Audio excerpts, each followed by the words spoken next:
My name is Sofilein. I'm a content creator online. I'm a sponsored live streamer and Twitch partner, as well as sponsored by World of Tanks as a community contributor over in North America. And my interest in military history and love for armored vehicles has brought me all the way to Sweden. So I'm here now with Stefan Carlson. He's the director and curator here at Arsenalen Tankmuseum. And this is an amazing collection, and we have a few vehicles to show. And I want to show off, I call it director's pick. And it ended up kind of being Sofilein's pick, but we have a fantastic array of vehicles to show. And the first thing that we're going to do is start off in this beginning section, which is very early tank and armored vehicle design. So we start here with the first Swedish tank, a German LK2 that was bought in 1921. We bought 10 tanks in parts, and they were smuggled to Sweden because Germany was not allowed to sell tanks after the First World War. So they were smuggled to Sweden and put together in Stockholm and then used for different trials during the 1920s. And because we did a quite early start with tanks and vehicles like this, I think that was one of the benefits that then later created a tank industry in Sweden, that we took a step forward. And if you compare Sweden 1939, we had 16 light tanks and 48 tankettes when the war broke out in September 1939. Norway had 1. So we were a bit ahead of many other countries. That's right. Are there some features of this tank that you think influenced later Swedish design? I think they learned a lot from how to use this tank in their mindset when they developed later vehicles during the 1920s and 1930s.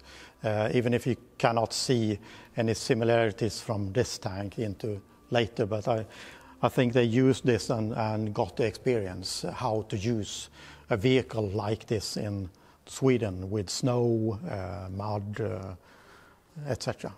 Okay, so there's some things you had mentioned in a different video, some of the features of the suspension.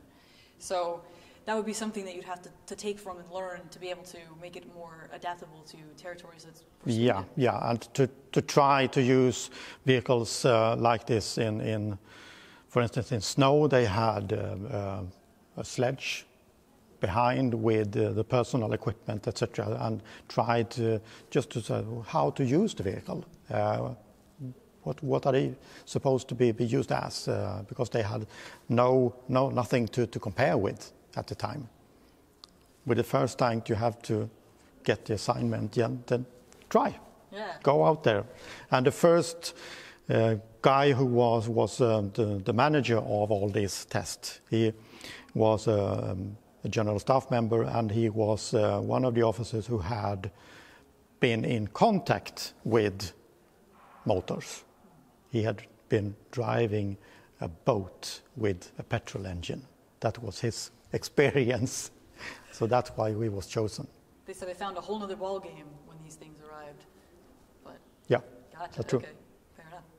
Very cool. All right, so what's the other one from this area, which is sort of the beginning of tanks? So the first tank from in Sweden, and then we have. Then we will move on to the next one over there. Okay. So this is one very interesting and special vehicle. This is the only existing Renault NC27 in the world. It was bought in 1927-28 and used for trials in Sweden. We had the LK2 that we had used for a few years, and we also had Renault FT17, but that was scrapped because it had a lot of difficulties. So they found this and bought it and used it for some trials. And since it went to Sweden, it remained. And Sweden was not part of the Second World War. And the other ones that went to Japan, they were destroyed during the war. And with this tank, you can see a lot of things that you can find on later tanks, with the tracks, the engine at the rear, the turret with the gun. So you have a lot of similarities from this tank into later production lines later on. Understood. Are there any other features about this thing? It starts to really look like a tank. Yeah, it This does. is It very, does. you know, when people think of a tank, they tend to think of a certain, like, there's a particular shape. It has a certain form. You mentioned like a main cannon or a main gun on a traversing turret. What are some of the things that we see with this design that really influence or are taken into later designs? What else presents Yeah, we itself? have the engine at the rear with also the drive sprocket at the rear, which during many years was changed. So you had an engine at the rear and the drive sprocket at the front. But here you have everything at the rear, which later came on the T-34 and later on M60, etc. So with this tank, you see some of the similarities that you find 50 years later. That's good. Yeah, nice. So this has got to be one of the most unique vehicles that you're going to see here. This stands out to me on probably more than any other one. You turn around the corner and you see this thing and you go, what is that? So, what is this? This is a prototype of a vehicle that was supposed to go high speed on road with the wheels and in the muddy terrain on the tracks. And you could change from wheel to tracked operation within 1 minute. Wow, how did that work? Well, you use the engine inside to lower the wheels, and then off you go. Wow. And you're steering the front wheels like an ordinary car.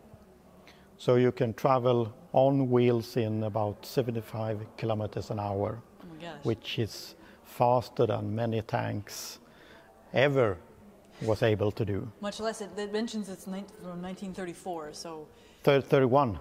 yeah, okay. Yeah. It was produced in 1931, so it was quite modern at the time. Yeah. And with the tracked suspension, you could travel quite easily in the train. So it was an interesting design. Yeah, and it sort of sounds, it's obviously unique in both function and in its presentation.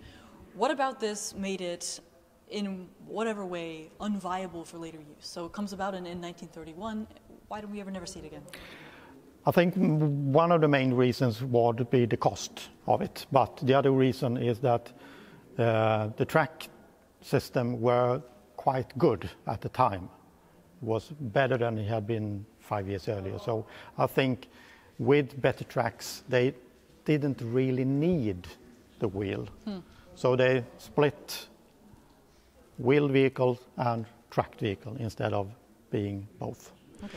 But one interesting thing with this is it has also a rear steering wheel.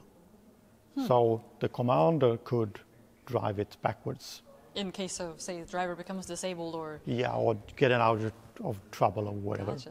So it had a lot of interesting features in 1931 that you then later see in other vehicles. Yeah, this is really later thinking on. outside the box. Yeah. And yeah. a lot of those interwar vehicles seem to be like that, where you get a bunch of like sort of strange... Yeah, they were trying to find out how should it look, how should it work, what do we want with it. So they really thought out of the box, which is fascinating with so those you end up with these 1930 things. designs, wherever, if it's Sweden or Germany or wherever, it's fascinating. That's awesome. This is the only one like this left in the world?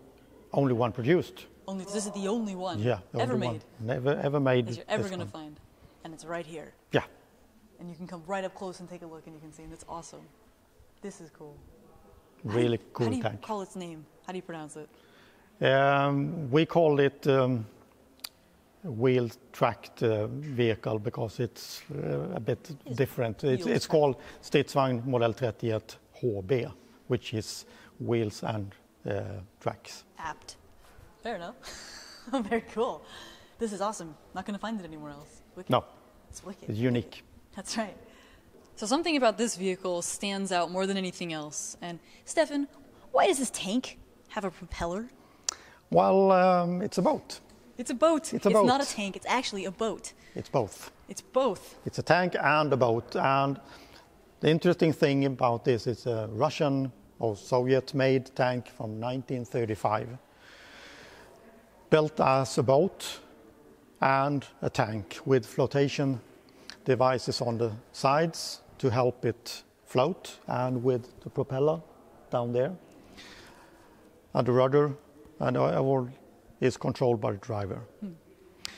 Design from a British version that was a few years earlier, but this is really unique. And with the engine at the rear, you have the shaft out to the propeller from the front of the engine. And from the back of the engine, you have the gearbox, and then to the front wheels where you have the sprockets. So it's sort of traversed system with driving in both directions. And because of it's movable, so you can twist the propeller to make it reverse in the water, and then you twist it again and go forward. Oh, okay. And you don't find that on many small boats today, but big ones, yeah, they have it, but this had it in 1931. So we don't see any other boat tanks, really? No, not like this. Not like this. Well, was there something about this design that made it like inviolable in some way? It's not. This isn't optimum.